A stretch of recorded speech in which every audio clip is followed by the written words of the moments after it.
The autumn wind swept across the Kansas plains, carrying with it the scent of wheat and the promise of winter.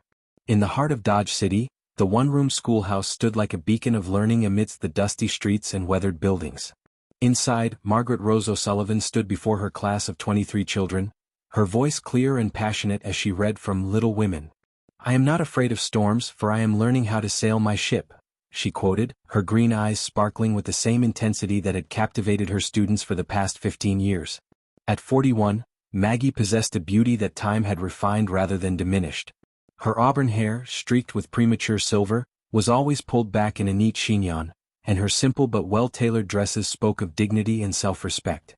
She carried herself with the poise of a woman who had learned to find strength in solitude. "Miss O'Sullivan," piped up 8-year-old Sarah Jenkins, "why didn't Joe marry Lori? They were perfect for each other." Maggie smiled, a bittersweet expression crossing her features. "Sometimes, Sarah, what seems perfect on the surface isn't what's truly meant to be. Joe needed someone who understood her dreams and ambitions, not just someone who loved her." The children nodded solemnly, though most were too young to understand the deeper meaning behind their teacher's words. As the school bell rang, signaling the end of the day, they gathered their books and filed out, chattering excitedly about the upcoming Harvest Festival. "Don't forget," Maggie called after them, "tomorrow we'll be discussing the westward expansion and how it shaped our great state of Kansas."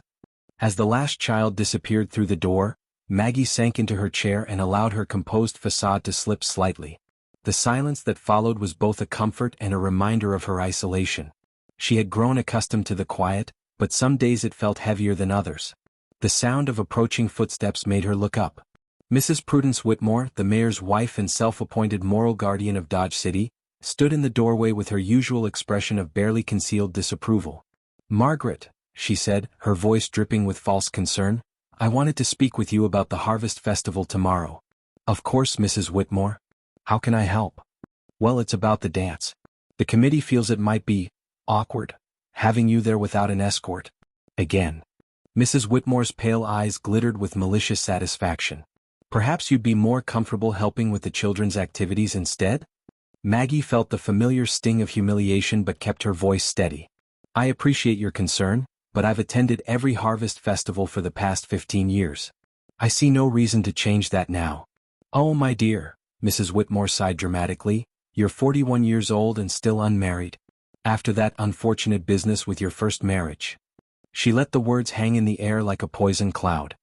"Well, everyone knows about your condition. It's simply not natural for a woman to be alone at your age."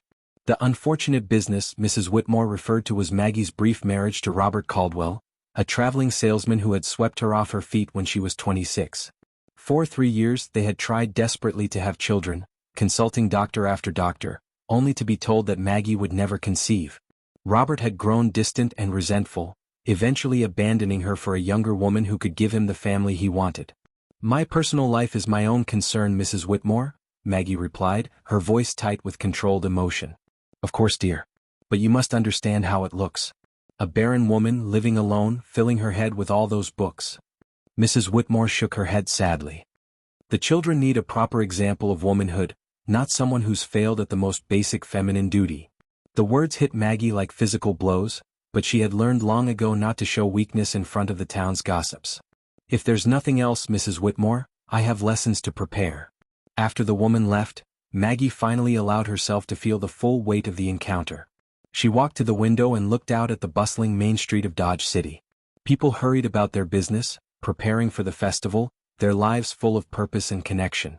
She pressed her forehead against the cool glass and closed her eyes. "Failed at the most basic feminine duty," she whispered to herself, the words echoing in the empty classroom.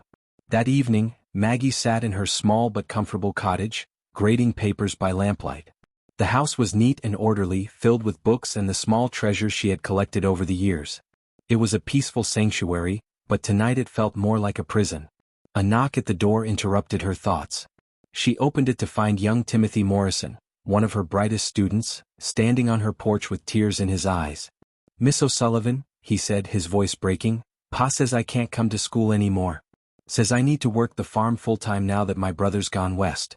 Maggie's heart broke for the boy. Timothy was only 14, but he had a brilliant mind and dreams of becoming a lawyer. "Come in, Timothy. Let's talk about this." They sat at her kitchen table, and Maggie poured him a glass of milk while he explained his father's decision. The Morrison farm was struggling, and with his older brother seeking his fortune in California, Timothy was needed to help support the family. "I don't want to be a farmer, Miss O'Sullivan," he said, wiping his eyes. "I want to read books and learn about the world. I want to be somebody important." Maggie reached across the table and took his hand. "Timothy, education isn't just about sitting in a classroom. You can continue learning on your own. I'll lend you books and we can meet in the evenings when your farm work is done." The boy's face lit up with hope.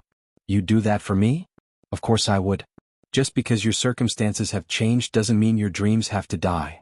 As Timothy left, his spirits considerably lifted. Maggie realized something profound. She might not have children of her own, but she had touched the lives of hundreds of young people over the years. She had planted seeds of knowledge and ambition that would grow long after they left her classroom.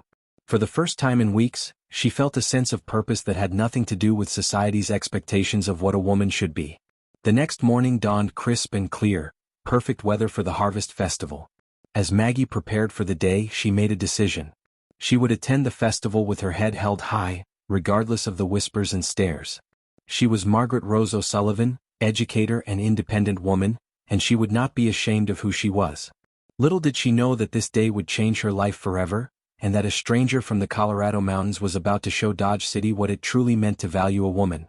The Harvest Festival transformed Dodge City's main square into a kaleidoscope of color and activity.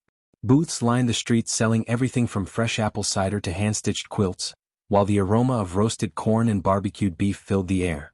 Children ran between the stalls with sticky fingers and bright smiles, their laughter mixing with the sound of fiddle music from the makeshift stage. Maggie arrived at the festival wearing her best dress, a deep emerald green that complemented her eyes and auburn hair. She had spent extra time on her appearance that morning, not out of vanity, but as an act of defiance against those who would see her as less than whole. "Well, look who decided to show her face," she heard Mrs. Whitmore whisper to her companion as Maggie passed the quilting booth. "Poor thing, still trying to pretend she belongs." Maggie kept walking, her spine straight and her chin up. She stopped at the book booth, run by Mr. Henderson from the general store, and began browsing the small selection of novels and poetry collections.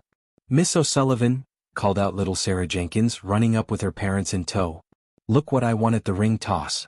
The girl held up a small wooden horse painted in bright colors. Her parents, John and Mary Jenkins, smiled warmly at Maggie. "Sarah's been practicing her reading every night since you gave her that extra book," Mary said. "She's determined to be the best student in your class." "She already is one of the best," Maggie replied, ruffling Sarah's hair. "Keep up the good work, sweetheart." As the Jenkins family moved on, Maggie felt a familiar warmth in her chest. These moments, when parents acknowledged her positive influence on their children, made all the whispers and judgment worthwhile. The sound of approaching horses drew everyone's attention to the edge of the square. A small group of riders had arrived, their horses magnificent specimens that spoke of careful breeding and expert care. The lead rider dismounted with fluid grace, and Maggie found herself staring despite her usual composure. The man was tall and broad-shouldered, with dark hair touched by silver at the temples and eyes the color of storm clouds. His clothes were well-made but practical, the attire of a successful rancher rather than a city dandy. There was something about his bearing that commanded respect without demanding it, a quiet confidence that came from years of hard work and honest dealing. "That's Daniel Stronghorse," she heard someone whisper. "Owns one of the biggest horse ranches in Colorado. Heard he's looking to buy breeding stock." Daniel Stronghorse. Even in Kansas, his reputation preceded him. He was known throughout the West as a man of integrity who had built his fortune through skill, determination, and fair dealing. Maggie had read about him in the territorial newspapers, a success story that had captured the imagination of many. As Daniel and his men made their way through the festival, Maggie noticed how people stepped aside with respectful nods. This was a man who had earned his place in the world through merit, not birthright or political connections. "Miss O'Sullivan," came a voice behind her. She turned to see Dr. Harrison, the town physician, approaching with his usual kind smile. "How are you enjoying the festival?" "It's lovely as always, Dr. Harrison. The whole town has outdone itself this year." Dr. Harrison was one of the few people in Dodge City who treated Maggie with genuine respect and kindness. He had been the one to deliver the devastating news about her infertility years ago, and he had done so with compassion and understanding. "I wanted you to know," he said quietly, That young Timothy Morrison came to see me yesterday. He mentioned you're going to continue tutoring him in the evenings. It's the least I can do. The boy has such potential. You're a remarkable woman, Margaret. This town is lucky to have you, whether they realize it or not. Before Maggie could respond, a commotion near the horse corral caught their attention. Daniel Stronghorse was examining the animals on display, his expert eye assessing their conformation and breeding potential. A small crowd had gathered to watch, including Mayor Whitmore and several of the town's prominent businessmen. Mr. Stronghorse, Mayor Whitmore was saying, his voice carrying across the square, we're honored to have a man of your reputation visit our humble town. I trust you'll find our livestock meets your high standards. Daniel nodded politely but didn't seem particularly impressed by the mayor's fawning. His attention was focused entirely on the horses, running his hands along their legs and checking their teeth with the practiced ease of a true horseman. This mare has good bloodlines, he said, his voice carrying a slight accent that spoke of time spent among various cultures. But she's been overworked. See the stress marks on her hooves. The horse's owner, a local rancher named Bill Crawford, shifted uncomfortably. She's a good worker, Mr. Stronghorse. Never given me any trouble. I'm sure she hasn't, Daniel replied diplomatically. But a horse is only as good as the care it receives. This one needs rest and proper nutrition before she'll be ready for breeding. Maggie found herself impressed by his knowledge and the gentle way he handled the animals. There was no arrogance in his assessment, just honest expertise delivered with respect for both the horses and their owners. As the afternoon wore on, Maggie noticed Daniel moving through the festival with quiet observation. He sampled the local food, watched the children's games, and listened to the fiddle music with apparent enjoyment. But she also caught him watching the people, studying the interactions and dynamics of small-town life with the same careful attention he gave to horses. Their eyes met across the square at one point, and Maggie felt a jolt of something she hadn't experienced in years. Daniel's gaze was direct but not intrusive, appreciative but not presumptuous. He touched the brim of his hat in a small gesture of acknowledgement, and Maggie found herself smiling in return. Margaret Rose O'Sullivan, she heard Mrs. Whitmore's voice behind her, sharp with disapproval. I saw that shameless display. A woman your age making eyes at a stranger like some common saloon girl. Maggie turned to face the mayor's wife, her cheeks flushed with embarrassment and anger. I was simply being polite, Mrs. Whitmore. Polite. Mrs. Whitmore's laugh was harsh and mocking. My dear, you're 41 years old and barren as the desert. What could a successful man like Daniel Stronghorse possibly want with someone like you? The words hit Maggie like a physical blow, made worse by the fact that several other women had gathered to listen. She felt the familiar burn of humiliation rising in her throat, but before she could respond, a deep voice cut through the tension. Excuse me, ladies. Daniel Stronghorse stood behind them, his expression unreadable but his presence commanding immediate attention. Mrs. Whitmore's face went pale as she realized he might have overheard her cruel words. Mr. Stronghorse, she stammered, we were just. I was wondering, Daniel continued, his eyes fixed on Maggie, if I might have the pleasure of knowing your name, miss? I'm Daniel Stronghorse and I'd be honored to make your acquaintance. Maggie felt the world shift around her. This respected, successful man was asking for an introduction while Mrs. Whitmore and her cronies watched in stunned silence. Margaret O'Sullivan, she managed, her voice steadier than she felt. I'm the schoolteacher here in Dodge City. Daniel's smile was warm and genuine. A teacher. That's a noble profession, Miss O'Sullivan. The most important work in any community, I'd say. Mrs. Whitmore's mouth opened and closed like a fish out of water, but no sound emerged. The other women stared in disbelief as this powerful man treated their town spinster with obvious respect and interest. I was hoping, Daniel continued, that you might do me the honor of sharing a dance with me this evening. That is, if you're planning to attend the festivities. Maggie felt as though she were living in a dream. Yes, I'd be delighted, Mr. Stronghorse. Excellent. I'll look forward to it. He tipped his hat to the group of women, his eyes lingering on Maggie for a moment longer. Ladies, I hope you enjoy the rest of the festival. As he walked away, the silence that followed was deafening. Mrs. Whitmore's face had turned an alarming shade of red, and the other women looked as though they'd witnessed something impossible. Well, Maggie said, her voice carrying a note of satisfaction she couldn't quite suppress, I suppose I should go home and prepare for the dance. As she walked away, leaving the gossiping women behind, Maggie felt something she hadn't experienced in years, anticipation. For the first time in a very long time, She was looking forward to an evening that might hold possibilities instead of just endurance. The evening air was crisp and filled with the sound of laughter and music as the harvest festival reached its crescendo. Lanterns strung between the buildings cast a warm, golden glow over the town square, where couples swayed to the rhythm of fiddles and guitars. The makeshift dance floor, constructed from wooden planks laid over the dusty ground, creaked pleasantly under the feet of the dancers. Maggie stood at the edge of the festivities, her heart racing with a mixture of excitement and nervousness she hadn't felt since she was a young woman. She had changed into her finest dress, a midnight blue silk that had belonged to her mother, altered to fit her more mature figure. Her auburn hair was arranged in an elegant updo, with a few soft curls framing her face. "You look beautiful tonight, Margaret," Dr. Harrison said, appearing at her side with a cup of punch. "That color suits you perfectly." "Thank you, doctor. I feel rather foolish, though, like a schoolgirl waiting for her first dance." "Nonsense. You deserve every happiness, my dear. And if I may say so, Mr. Stronghorse seems like a man of excellent judgment." Across the square, Maggie could see Daniel speaking with Mayor Whitmore and several other prominent townsmen. Even from a distance, she could tell he was listening politely but without the deference the mayor clearly expected. There was something refreshing about his quiet confidence, the way he commanded respect without demanding it. "I still can't believe he asked me to dance," Maggie murmured, more to herself than to Dr. Harrison. "Why shouldn't he? You're an intelligent, accomplished woman with more grace and dignity than half the married ladies in this town." Before Maggie could respond, she noticed a commotion near the refreshment table. Mrs. Whitmore was holding court with her usual circle of gossips, her voice carrying clearly across the square. "It's simply scandalous," she was saying, loud enough for anyone nearby to hear. "A man of his standing paying attention to that dried-up old spinster. Someone should warn him about her condition." Maggie felt her cheeks burn with humiliation.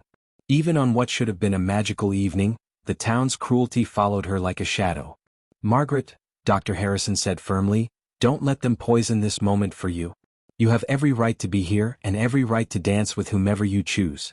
But the damage was done. Maggie could feel the stares and hear the whispers starting up around the square. She was about to excuse herself and retreat to the safety of her cottage when a familiar voice spoke behind her. "Miss O'Sullivan, I believe you promised me a dance." She turned to find Daniel standing there, resplendent in a black suit that emphasized his tall, powerful frame. His dark eyes were warm with genuine pleasure at seeing her, and he offered his arm with old-fashioned gallantry. "Mr. Stronghorse," she said, her voice barely above a whisper, "perhaps this isn't such a good idea. People are talking and I wouldn't want to cause you any embarrassment." Daniel's expression grew serious. "Miss O'Sullivan, in my 45 years on this earth, I've learned that the opinions of small-minded people are worth exactly nothing. The only embarrassment would be if I allowed their ignorance to deprive me of the pleasure of your company." He led her onto the dance floor as the musicians struck up a waltz. Maggie was acutely aware of the silence that fell over the nearby conversations, the way heads turned to watch them. But as Daniel's strong hand settled on her waist and he guided her into the first steps of the dance, the rest of the world seemed to fade away. "You're a wonderful dancer," he said as they moved together with surprising grace. "I'm out of practice, I'm afraid. It's been years since I've had a partner." "Then this town is full of fools," Daniel replied matter-of-factly. "Tell me about your teaching, Miss O'Sullivan. How long have you been educating the children of Dodge City?" As they danced, Maggie found herself opening up to this stranger in a way she hadn't with anyone in years. She told him about her students, her love of literature, her dreams of expanding the school's curriculum to include more science and history. Daniel listened with genuine interest, asking thoughtful questions and sharing his own experiences with education on the frontier. "I never had much formal schooling myself," he admitted. "But I've always believed that learning is the key to bettering oneself. My ranch hands, I make sure they all know how to read and write. A man who can't read is at the mercy of those who can." "That's very progressive of you," Maggie said, impressed by his philosophy. "It's practical. But more than that, it's right. Everyone deserves the chance to improve their circumstances." As the waltz ended, Daniel didn't immediately release her. Instead, he looked down into her eyes with an intensity that made her breath catch. "Miss O'Sullivan, Margaret, I hope you won't think me too forward, but I'd like to call on you tomorrow. Perhaps you'd allow me to take you for a drive?" Maggie's heart soared, but before she could answer, Mrs. Whitmore's voice cut through the evening air like a knife. "Mr. Stronghorse." The mayor's wife approached them with her husband in tow, her face flushed with righteous indignation. I simply must speak with you. As a Christian woman and a pillar of this community, I feel it's my duty to inform you of certain facts about Miss O'Sullivan that you may not be aware of. Daniel's expression grew cold, but his voice remained polite. I can't imagine what you might have to say that would be any of my business, Mrs. Whitmore. Oh, but it is your business if you're considering any kind of association with her. Mrs. Whitmore's eyes glittered with malicious satisfaction.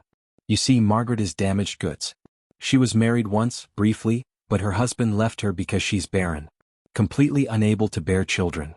The doctors confirmed it years ago. A collective gasp rose from the crowd that had gathered to watch the confrontation.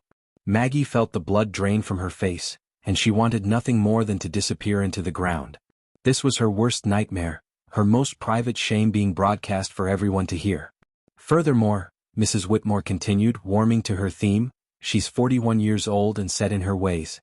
What could a successful man like yourself possibly want with a dried-up old spinster who can't even fulfill a woman's most basic purpose? The silence that followed was deafening. Maggie stood frozen, waiting for Daniel to make his excuses and walk away like every other man who had learned the truth about her condition. She couldn't bear to look at his face, couldn't stand to see the disappointment and rejection she knew would be there. But instead of walking away, Daniel stepped closer to her. When she finally found the courage to meet his eyes, she saw not disappointment but fury, directed entirely at Mrs. Whitmore.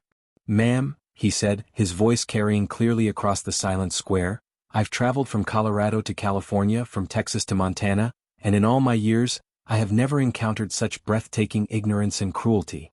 Mrs. Whitmore's mouth fell open in shock. "I beg your pardon." "You should beg Miss O'Sullivan's pardon," Daniel replied, his voice growing stronger. "You stand here spouting poison about a woman who has dedicated her life to educating your children, who has given more to this community than you could ever understand." He turned to face the crowd that had gathered, his voice carrying to every corner of the square. "You want to know what I see when I look at Margaret O'Sullivan? I see a woman of intelligence, grace, and dignity. I see someone who has faced hardship with courage and has chosen to spend her life nurturing young minds and building the future of this community. I see a woman of such worth that I would consider myself the luckiest man alive if she would consent to be my wife." The crowd erupted in shocked murmurs, but Daniel wasn't finished. To Maggie's complete amazement, he dropped to one knee right there in the middle of the dance floor, pulling a small velvet box from his jacket pocket. "Margaret Rose O'Sullivan," he said, his voice carrying clearly across the stunned silence. "I know we've only just met, but I've seen enough to know that you are the woman I've been searching for my entire life. You are intelligent, compassionate, and beautiful, not just in appearance but in spirit. Will you do me the extraordinary honor of becoming my wife?" Maggie stared down at him in complete shock. The entire town square had gone silent, every eye fixed on the impossible scene unfolding before them. Mrs. Whitmore looked as though she might faint, and Mayor Whitmore's face had turned an alarming shade of purple. "Daniel," Maggie whispered, her voice trembling, "you don't understand." What she said, it's true. I can't have children. I can't give you a family. Daniel rose to his feet, still holding the ring box, his eyes never leaving her face. "Margaret, I'm 45 years old. I've built a successful ranch, traveled the world, and lived a full life. What I want now isn't children, it's a partner. Someone to share my remaining years with, someone whose mind challenges me and whose heart complements mine. I want you exactly as you are." Tears streamed down Maggie's face as she looked into his sincere, loving eyes. Around them, the crowd held its collective breath, waiting for her answer. "Yes," she whispered, then louder, "Yes, Daniel Stronghorse, I will marry you." The cheer that went up from the crowd was deafening. Dr. Harrison was beaming, several of her former students were jumping up and down with excitement, and even some of the town's more conservative residents were applauding. Mrs. Whitmore had disappeared entirely, probably to nurse her wounded pride in private. As Daniel slipped the ring onto her finger, a beautiful sapphire surrounded by diamonds, Maggie felt as though she were living in a fairy tale. But this wasn't fantasy. This was real life, and somehow, against all odds, she had found her happy ending. "I love you, Margaret," Daniel said, pulling her into his arms for a kiss that sealed their engagement before the entire town. "I love you too," she replied, her heart so full she thought it might burst. As they kissed, the musicians struck up a celebratory tune, and the crowd began to disperse, chattering excitedly about the evening's unexpected turn of events. Maggie knew that by morning the story would have spread throughout the territory, but for once she didn't care what people said. She was going to be Mrs. Daniel Stronghorse, and for the first time in her life, she felt truly valued for exactly who she was. 6 months later, the spring sunshine streamed through the windows of the elegant ranch house nestled in the Colorado mountains, casting dancing shadows across the polished wooden floors. Maggie, now Mrs. Margaret Stronghorse, stood in the spacious kitchen, preparing lunch for the ranch hands who would soon return from the morning's work with the horses. The transformation in her life still felt like a dream. The modest schoolteacher's cottage in Dodge City had been replaced by this beautiful home that Daniel had built with his own hands over the years. But more than the physical comfort, it was the sense of belonging, of being truly valued and loved, that made this place feel like paradise. Mrs. Stronghorse, called Maria Santos, the housekeeper who had become both friend and confidant, the new foal is nursing well. Senor Daniel says she will be one of the finest horses he has ever bred. Maggie smiled at the news. In the months since their wedding, she had discovered a love for the ranch life that surprised her. The horses, with their grace and intelligence, had captured her heart almost as completely as Daniel had. She had even begun helping with the training of the younger animals, finding that her patience and gentle nature made her a natural horsewoman. "That's wonderful news, Maria. Is Daniel coming in for lunch? See, he is washing up now. And Mrs. Stronghorse?" Maria's dark eyes twinkled with mischief. "He has that look again, the one he gets when he has a surprise for you." Before Maggie could ask what she meant, the sound of boots on the porch announced Daniel's arrival. He entered the kitchen with his usual confident stride, but Maria was right. There was definitely something different about his expression today. "Good afternoon, my beautiful wife," he said, sweeping her into his arms for a kiss that still made her heart race after 6 months of marriage. "Good afternoon, my handsome husband," she replied, laughing as he spun her around. "Maria says you have that look." "What look?" Daniel asked innocently, though his eyes were dancing with barely contained excitement. "The one that means you're planning something. The same look you had before you surprised me with the new saddle, and before you arranged for my books to be shipped from Kansas." Daniel grinned and pulled an envelope from his shirt pocket. "This came in today's mail. I think you'll find it interesting."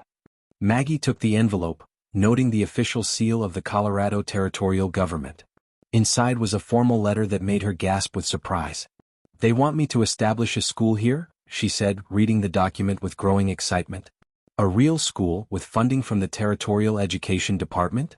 It seems your reputation as an educator has preceded you," Daniel said, his voice warm with pride. "The territorial governor heard about the work you did in Kansas and wants to expand educational opportunities in the mountain communities.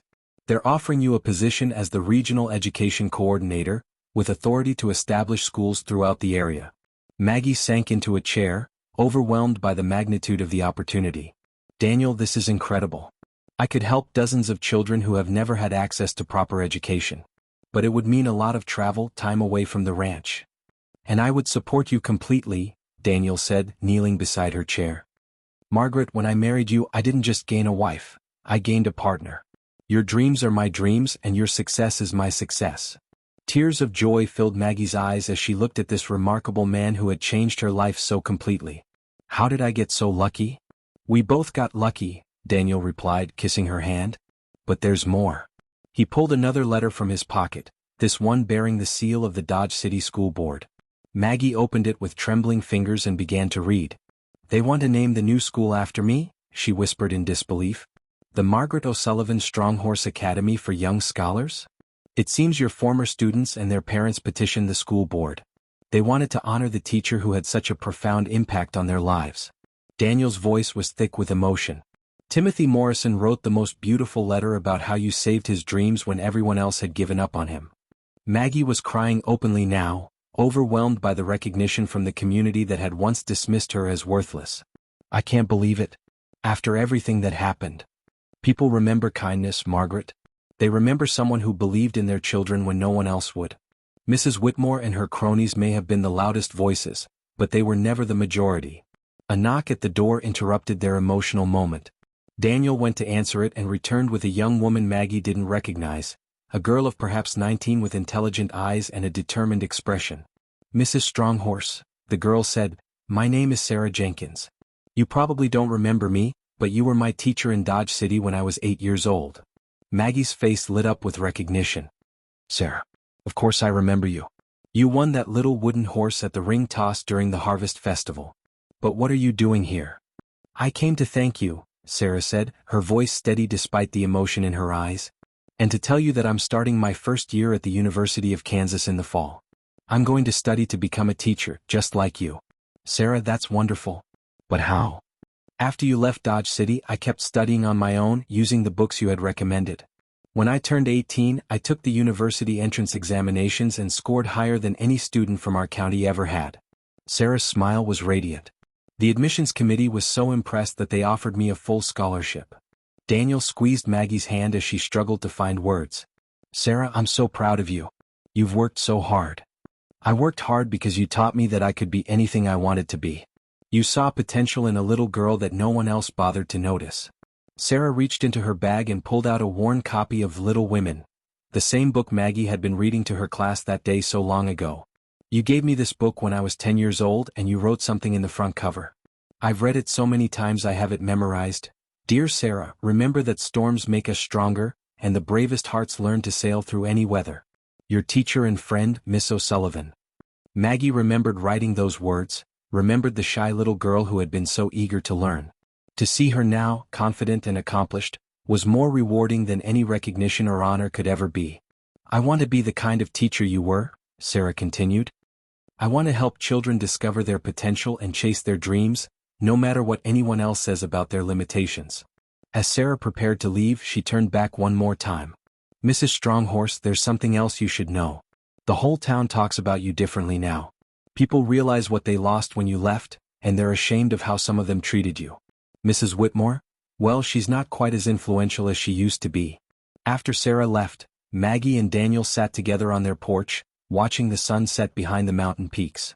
The horses grazed peacefully in the pasture below, and the evening air was filled with the sweet scent of wildflowers. Do you ever regret it? Daniel asked, his arm around her shoulders. Leaving your old life behind? Maggie considered the question seriously. I regret the pain, the years of feeling worthless and alone. But I don't regret the journey that brought me to you. Every hardship, every moment of doubt, led me to this place, to this life, to you. I love you, Margaret Stronghorse, Daniel said, pulling her closer. And I love you, Daniel Stronghorse. More than I ever thought possible.